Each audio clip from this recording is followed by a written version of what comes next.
You know, Danny, everybody worries so much about watering, and it's not a precise science. I mean, there are a couple things you probably should try and figure out, like what sort of soil you have.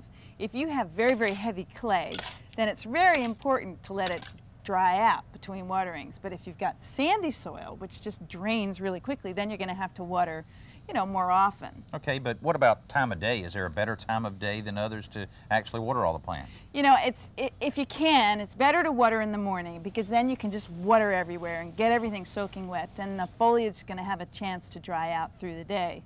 If the only time you can water is when you get home from work, when that is, you know, reality for a lot of people, sure, you got to try and keep the water low to the ground, because those leaves, if they get moist in the nighttime and they go into the night like that, then they really can pick up some fairly serious diseases and blights. Okay. So just try and keep it low, and when you do that watering, just water as deeply as you can so you encourage real deep root growth, and then it'll actually take a little less water over the long haul. Okay, is it possible to overwater some of the plants?